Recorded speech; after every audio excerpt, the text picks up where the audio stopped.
Kia ora koutou katoa. Welcome to Ngā Kōrero Mō Te Wā ki te heki mai o te Mataranga. I have Bali Haque with me today, whose extensive career spans multiple principalships. He's worked with NZQA on the development of NCA and led tomorrow's schools review. We're looking at how we build trust and avoid polarisation as we explore in this conversation about the future of education. Tēnā koe, Bali. It's great to have you on the here, and thanks for just taking the time to have a chat with me today. A man of your immense experience and wisdom, it's not often I get a chance to hear some thoughts from you. But look, for people who may be unfamiliar with you, maybe you'd just like to give us a quick synopsis of your background in education. Thanks, Derek, and thanks for the invite. Really appreciate the opportunity to have a conversation. And all the great work you've been doing. My background, basically, I've been an educator all my life, Larry. I started teaching economics and accounting. I knew nothing about accounting when I started.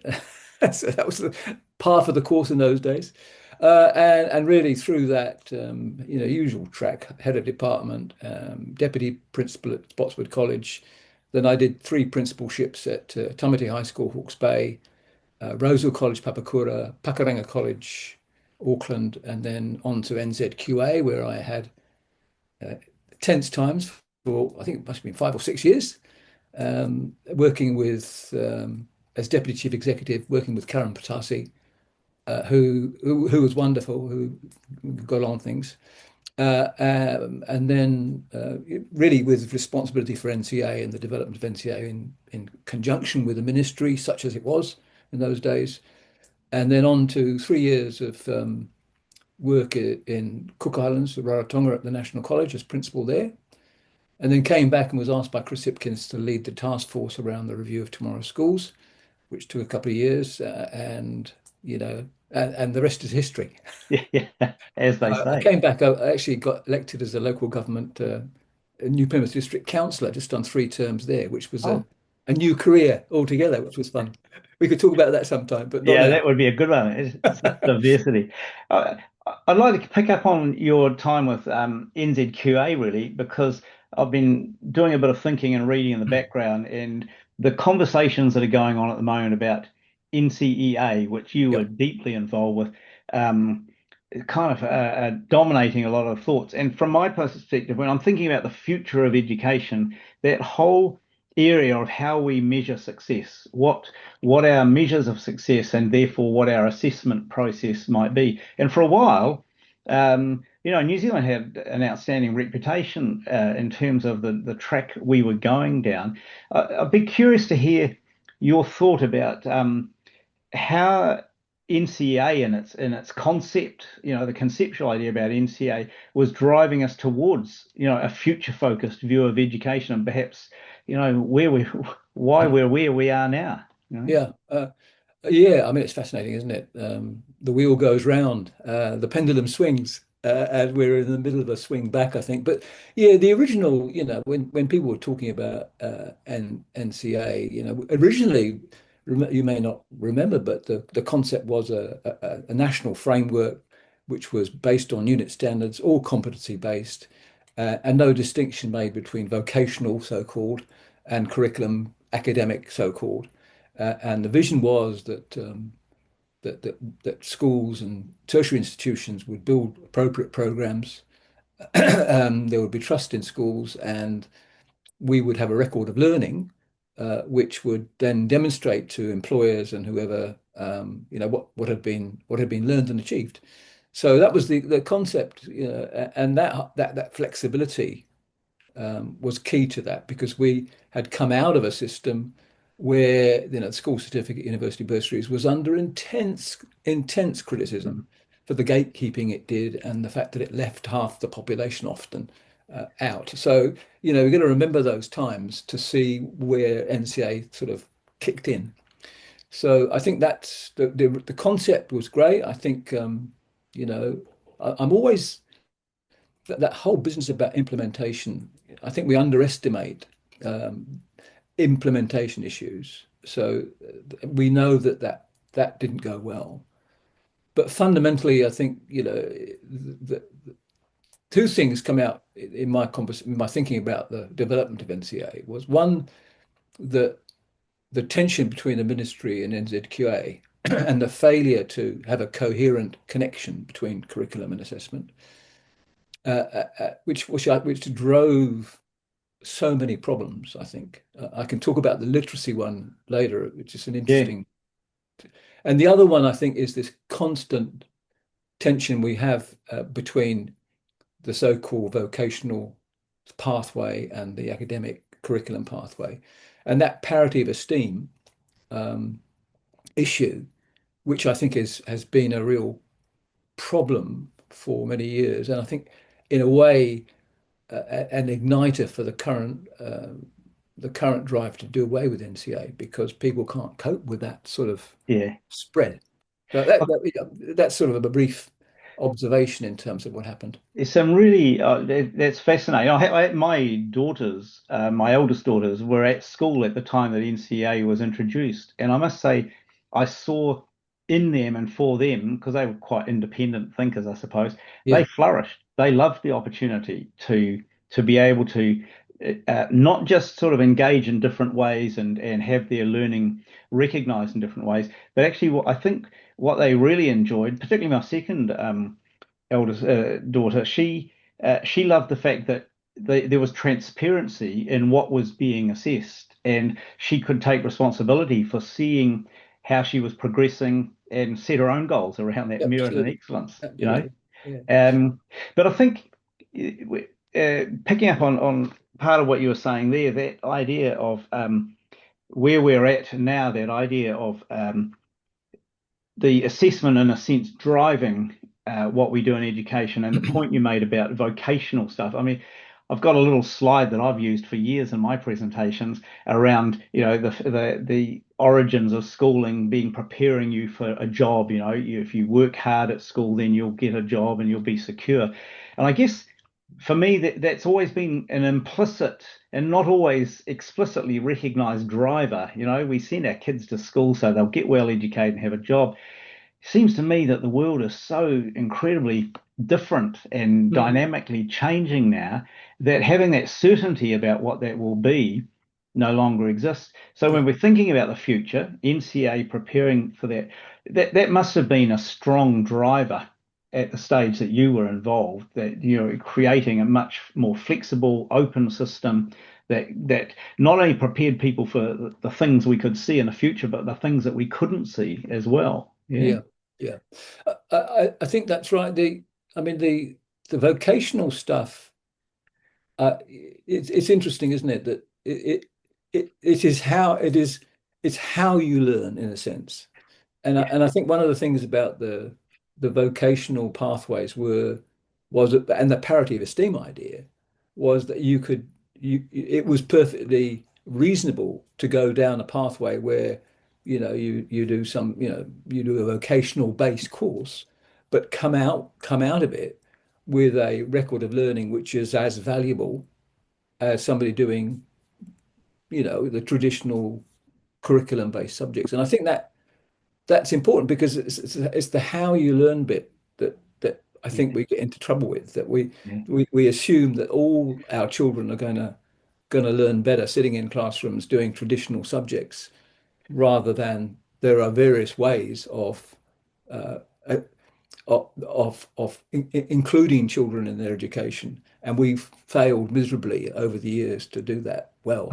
I think that you've just made me think a little bit that how we learn. We've talked a lot about lifelong learning, that learning doesn't stop. It's not just something you do before. And I've had a little bit to do in recent years with the Big Picture Schooling organization, Yeah, which have as a key part of their focus internships.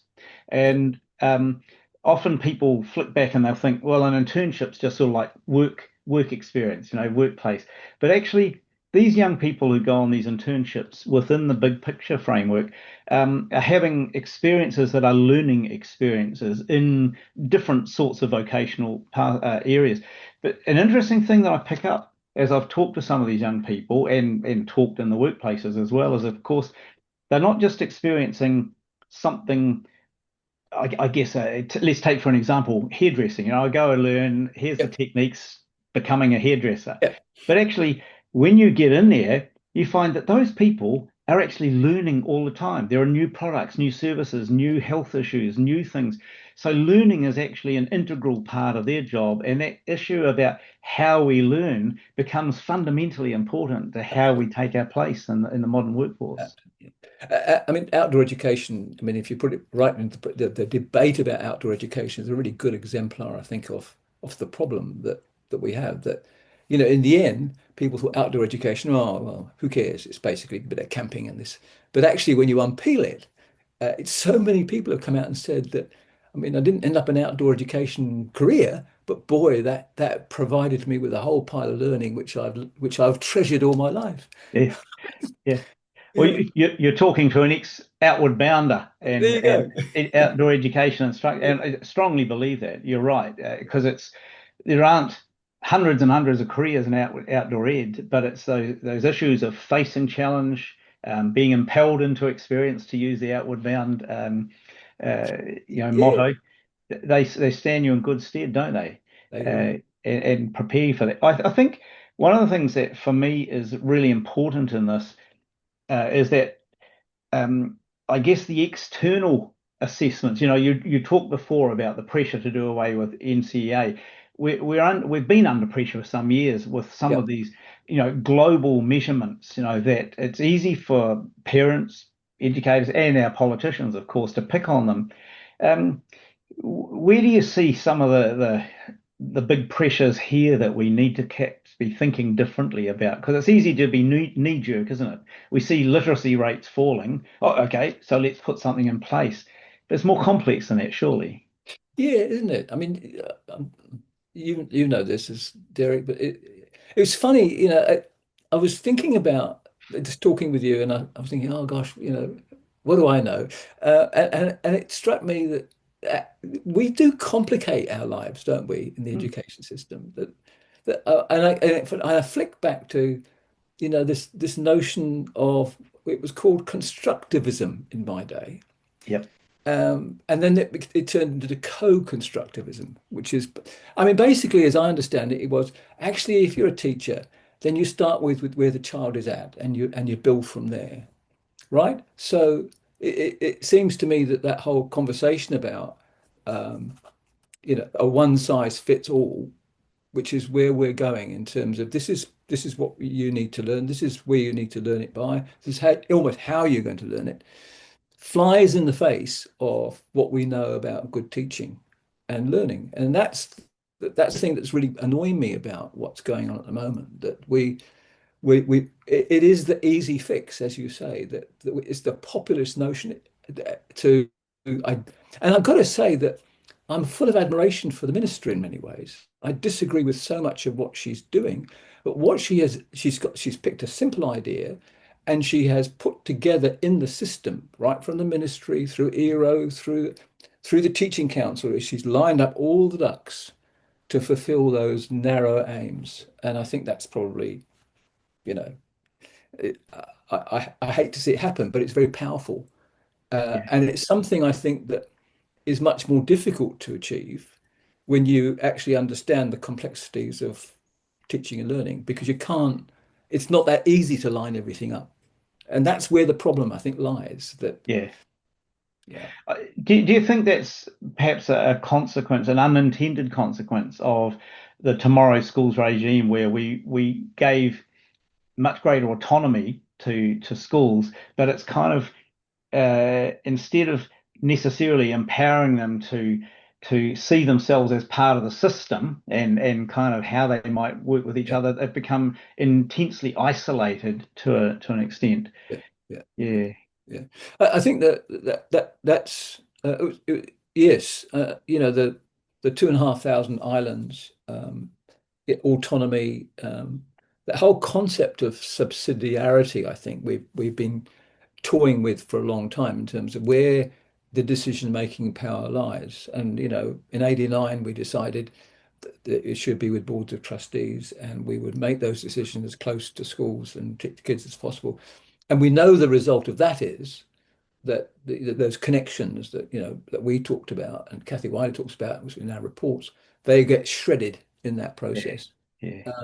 One of the Go back to 2016, I found the what's called the State Services Commission in those days, the public, I think it's called something public, it's called Public Services Commission or something now. But anyway, the state looks after all the state enterprise. They did a bit of a work on education, the education system and the stewardship of the education system. And it's in our report. And what they said, I'll read it. It says, we found the adoption of good practice almost always referred to as, this is in the system, was always referred to as patchy, and the uptake of promising innovation is seen as slow to spread across the system.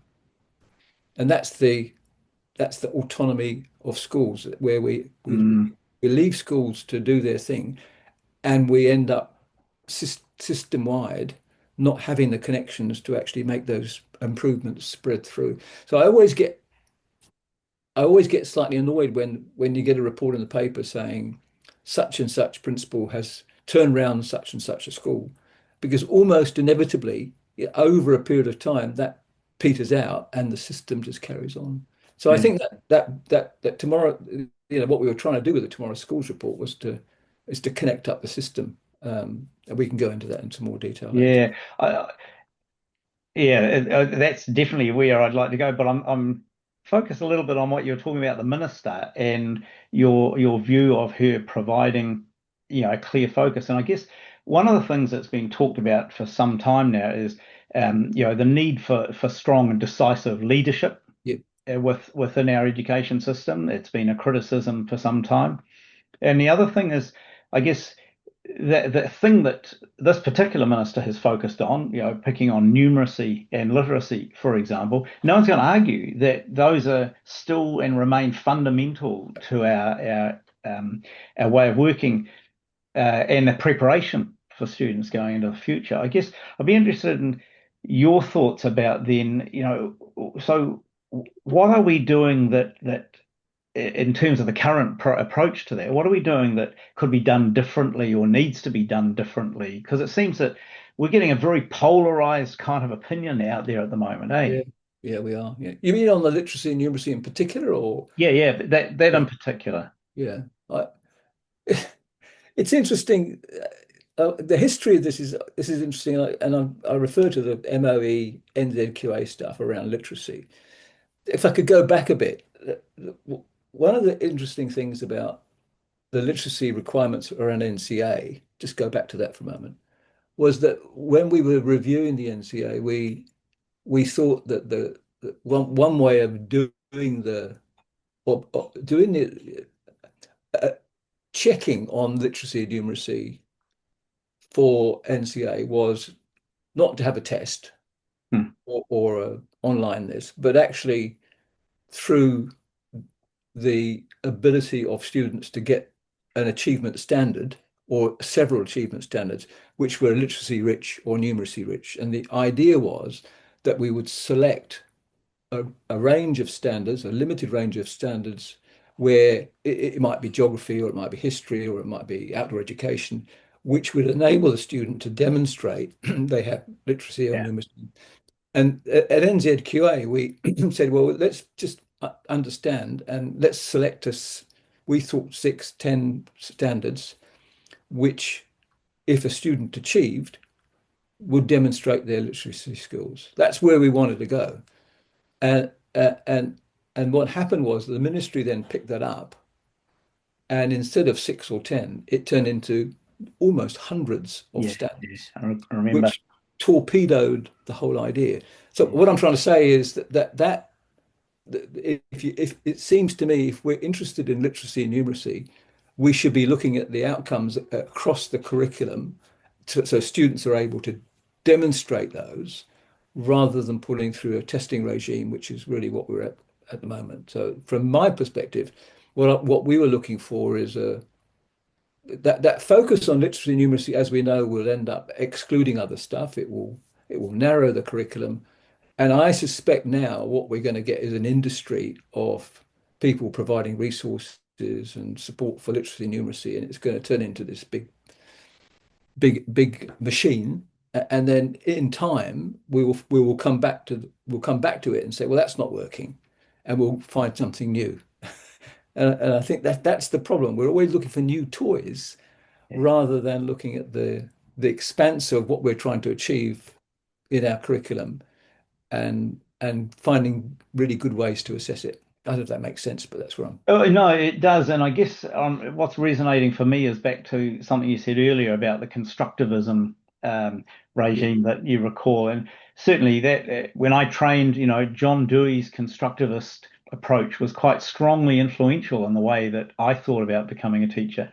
Um, and so when I encounter concept around the science of learning, for example, I Yeah. will always think about John Dewey's work as a theorist, that the science behind that is that we construct meaning from our experiences and build it up. Whereas we seem to be, at loggerheads with competing views of what that science of learning now means, particularly if you take literacy down in the junior school, where we know literacy and numeracy have both been a struggle in many contexts. They've sort of been just glossed over or maybe not addressed as seriously as they might. But now we've got this kind of almost the drill and kill regime coming back again, which is, as John Hattie once said to me, very effective. Any intervention will work and have an impact in the short Yeah. term. All right. But what makes it sustainable? What builds the qualities in people to take that forward? So when you're talking about the literacy stuff from the NZQA perspective, which was teaching and lecturing right through that period, and found it to be a good idea. We seem to be at a point now where we're almost just taking teachers out of the equation and just hoping a formula is going to do the job for us. Yeah. Yeah, absolutely. Look, I mean, it's what come back to simplicity, I suppose. That I sort of, I think as you get older, you get maybe I'm just oversimplifying, but goodness me, let's just train good teachers. Let's just start with focusing on the teacher intake. Let's focus on leadership of schools and the system. Let's provide a flexible curriculum which enables teachers to do that constructivism thing, and magic will happen. Like, I mean, is that hard? What we're doing at the moment is sort of deprofessionalizing our teachers. We're acting rather like a country that's starting an education system where you need to say, this is what you need to teach, this is when you teach it, this is how you teach it, and here are the resources. Because you don't have a professional teaching, Yeah. you don't have that sort of concept. We sort of do. I think we're losing it. I think we're deprofessionalizing our teachers. I think one of the reasons that lots of teachers are not so negative about what's happening around the curriculum is because see that they see it's easier, and and the workload is high, so we want to reduce it. But actually, what it is doing, in 5 or 10 or 15 years, we are going to be in a position, I suspect, where our teaching workforce is going to be even more challenged than it is now because we're not doing the right thing in terms of giving them the flexibility and the training and the support they need to teach. So that one size fits all, the science of literacy, the science of this, and we're going to do it this way. And the minister comes across and she comes to the party with these amazingly odd, difficult, I might say, dishonest summaries of how successful the reform is after 12 weeks. Yeah. It's bonkers. Yeah. It's absolutely bonkers. So I just and the profession, I suppose, right now is it's almost like we're so polarized now because there is that group of teachers and principals who see this as a good thing. It's simple, it can be achieved, it can be done. And there's another group of schools and teachers who can see some of the difficulties ahead. And boy, it's very, very dangerous stuff, I think, we're in at the moment. Yeah, I think we are facing real awkward times ahead. So let me ask you, thinking into that future and with the benefit of the age and wisdom that you have right now, but if you were given that chance a way back, I mean, you kind of outlined some of these things before, but what would be the system? What would be the characteristics of a system that would be fit for purpose for the future? Well, the Tomorrow Schools review we did, and we had the first report, which was of the hubs, and the second report, which people don't actually necessarily all know about, because there was a second report which sort of pulled back from the hubs but tried to achieve the same thing. But both those reports talked about the need for um, more school-based support for teachers, more professional development for teachers, and the, the moving away from that competitive model that we have in place to enable teachers to talk to each other and to collaborate. But fundamentally, I think if I were going to pick one or two things out of that in terms of what would work, I would say school leadership is key. And we don't do that very well. In the end, schools as organizations have different cultures, have different ways of operating, and the leadership of schools is critical in that. And I don't think we do enough in terms of school leadership. So I think that's, if I were going to pick one thing, I would be saying we need to we need to do better on who leads schools, and I mean in terms of a school-based in a school, but also regionally, so that the people who are working on a regional basis, who know the schools, who understands what's happening in every school, um, those people also have good leadership skills. So to me, if I'm going to pick one thing, Yeah, that would be absolutely key. yeah. And I mean, that speaks to that notion of systemness, in my view, when you Yeah. start talking like you're thinking beyond just the school, aren't you? You're thinking about the concept of leadership and what it would do in the system, yeah? Yeah, you in the end, an individual school principal working in his or her island, it can achieve something, but he or she is working in a system. Yeah, And I think that, I mean, one of the things that I think that we need to think about a bit more is the schools that aren't in easy situations, who are facing socioeconomic issues, who are who have got people coming in the door that need more help. And I don't think we've sort of done enough for them. And that whole concept of schools becoming integrated into the community with a whole lot of support services around them, I think is lots of schools. I know that's happening around the place, but I think we could do more in yeah, that space as well. We tend to, educators tend to, no, no, I don't mean educators, people tend to overestimate the impact schools can have just in terms of what's happening in the school. So it's an extended process that I think we're not really yeah. good at the moment. Yeah, I think what you're saying to me kind of reinforces we seem to have a very sanitized view of a school as this entity that is now being shaping a lot of the policy and a lot of the Yep. implementation that comes back to your one size fits all. But when I then think about my own experience in New Zealand was teaching when I was a teacher, mostly in rural areas, mostly in socially disadvantaged areas, certainly in areas where most of my teaching was multi-class because of the size. Yeah. And so that's the filter that immediately comes to me when I'm listening to a lot of this uh, strategic or the innovation or new things that are being promoted now. I'm thinking, but how would that fit? How would it land in those areas? And I just can't see it happening. No. Yeah, Yeah. Yeah.